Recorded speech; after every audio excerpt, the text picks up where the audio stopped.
Last big topic of this chapter, the Nernst equation, which, by the way, I think is just a cool name. Not that I dislike my name. I actually think Decker's a pretty cool name, but Nernst, like it sounds cool, to me at least.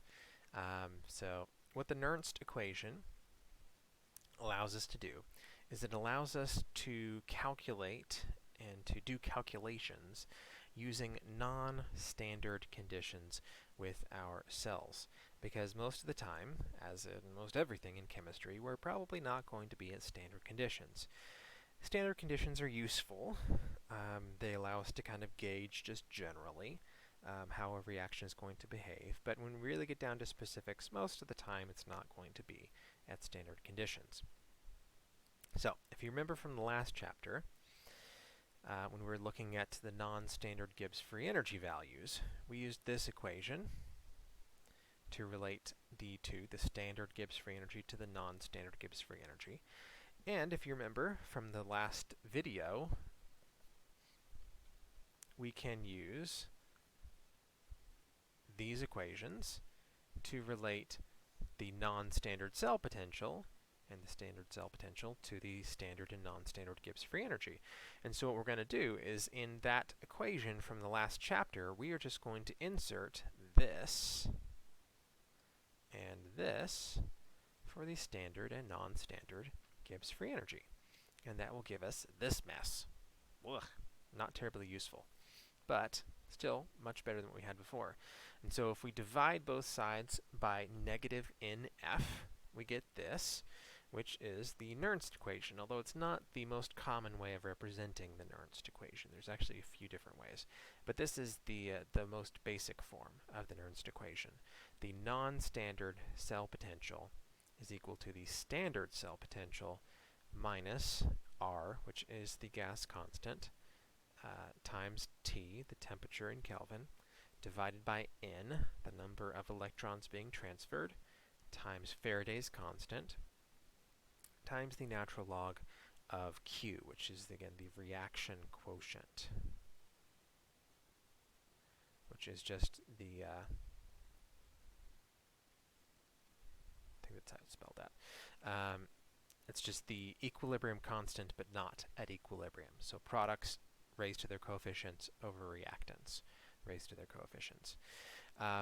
One alternative way of representing this is this, and the only change that's been made here is that we've switched from natural log to log base 10. When the Nernst equation was, I believe, first developed, people didn't have calculators. They would use log tables instead to do complicated math, and most of the log tables were in log base 10. So this is just one alternative equation here, but it is the same equation, just with a different log. But even beyond that, if we make the assumption that the reaction is occurring at room temperature, which is not a terrible assumption to make, which would be 298 Kelvin, then all of this is a constant. So the 2.303 from switching to log base 10, R is a constant. We're assuming we're at room temperature, and Faraday's constant, all that stuff is just a constant. And so if you take all those values and just multiply them together, you end up with this, 0.0592 volts. And so that is where we got that number from the previous example that we did back here at the 0.0592 volts. That is just a mixture of three or four different constants. And so thus, we get this handy equation. The non-standard cell potential is equal to the standard cell potential, and actually I'm missing volts there, minus 0.0592 volts over N times the log base 10 of the reaction quotient. And this is a very handy equation for working out non-standard cell potentials. Or if you already know the non-standard cell potential, you could work out what your relative concentrations are in your reaction mixture, just depending on what you're looking for. So let's look at an example here. And if you feel up to it, I would encourage you to pause the video here and try and work this one out by yourself. understanding that you will be using the Nernst equation to solve this. So if you want to, go ahead and pause now. So what we're looking at here is we are trying to determine the cell potential for this cell as it's shown here. They're kind of making it easier on us and kind of making it more difficult on us and having it written out as two separate half reactions. In some ways it's easier, but in other ways it's more difficult. But we'll work with what's given to us. So we're told that our anode is this half reaction. And just because I know we're going to need it eventually, I always suggest that as soon as you start the problem, just go ahead and find the standard reduction potentials. So we have the copper going to copper 2+, that's our first one. So if we skip back here, copper, there it is. So it's positive 0.34. Sorry for making you dizzy. So positive 0.34 volts is our cell potential, or our standard reduction potential for the copper. And then this other one, we have permanganate going to manganese oxide. So if we check for that one, I believe it's up here at the top. So permanganate going to, not to manganese 2+, it was going to manganese oxide. And so that is plus 1.68. So positive 1.68 volts. All right, so we have our standard reduction potentials. Because we're asked to find the cell potential, and we can tell from what's given to us we're at non-standard conditions. And again, we know we're at non-standard because not all of the concentrations are 1 molar. Standard conditions are 1 molar for everything in solution, 1 atmosphere for all gases, and then pure solids and liquids. The solids and liquids, those are pure.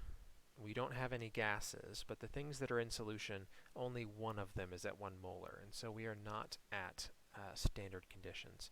So anytime we're looking for a non-standard cell potential, automatically think of this equation. So non-standard is equal to standard minus 0.0592 volts over N log Q.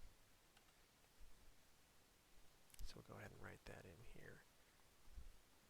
Non-standard is equal to standard minus 0.0592 volts over N log base 10 of Q. All right.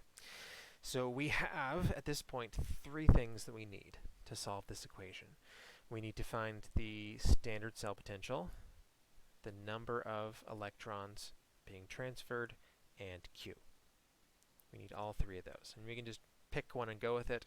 Why not just start at the left and work our way across? So the standard cell potential, easy enough to find now that we've gotten the standard reduction potentials, is just going to be cathode minus anode.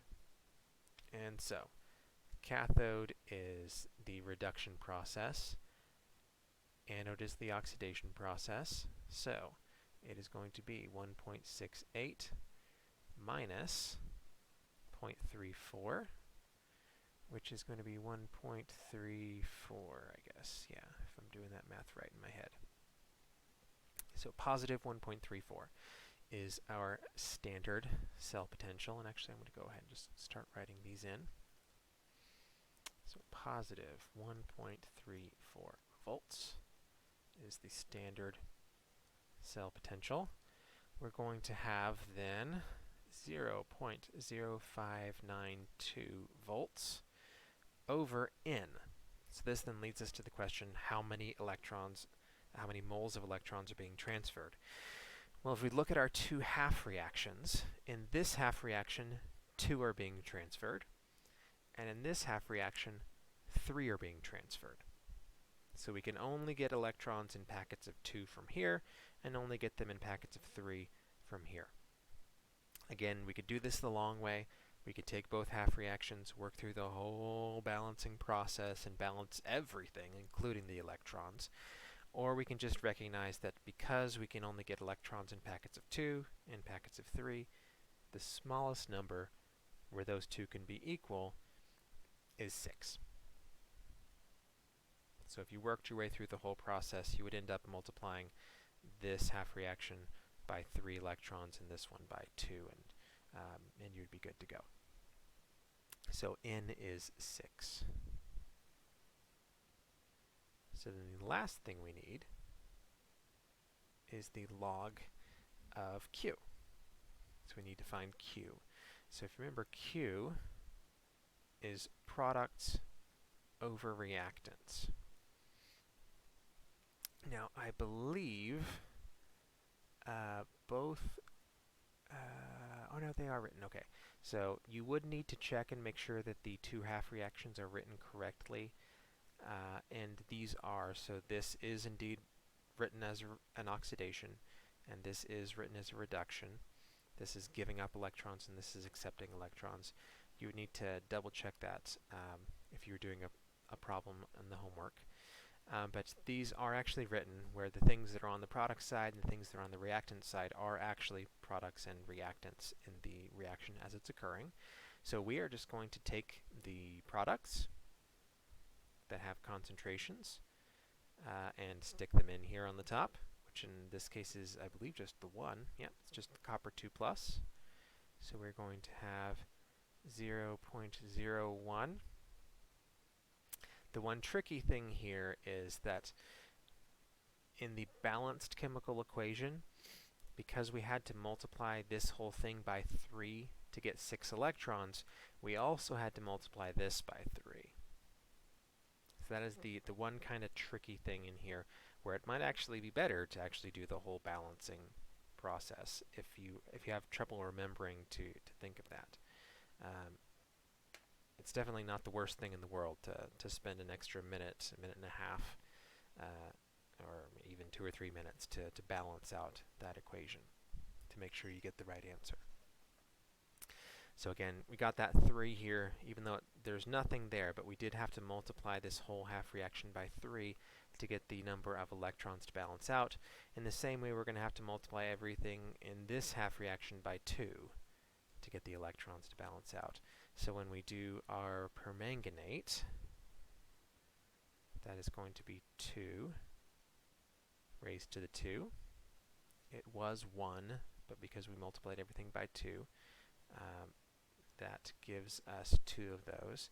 And the H plus is actually going to be raised to the 8th power. So if it had not been 1 molar, it would have dominated everything. But because it's just 1 molar, raising it to the 8 is still just going to leave it as 1. All right. Hopefully all that made sense. Now we have a bunch of algebra to do, or calculator work at least. So I'm going to go ahead and calculate Q really quickly here. So we have 0.01 raised to the 3rd divided by 4. Because 2 squared is just 4, and 1 to the 8th is just 1. So all of this stuff is 2.5 times 10 to the negative 7. So I'm going to take the log base 10 of that.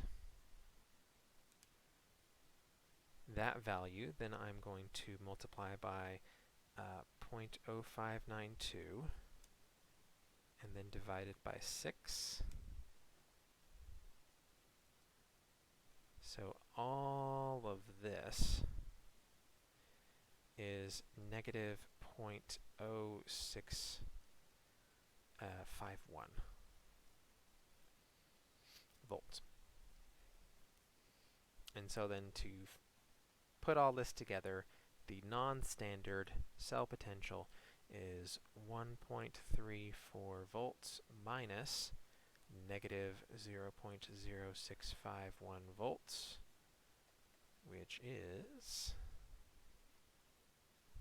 let's see here, 1.4, and we'll round up to 1 volts.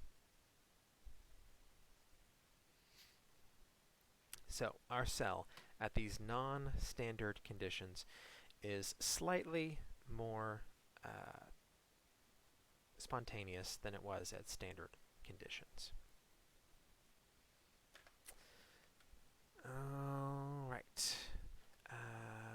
think I'll leave the concentration cells problem for the last video for this chapter. The concentration cells are just another application of the Nernst equation. So we will talk about those in the next and last video for this chapter.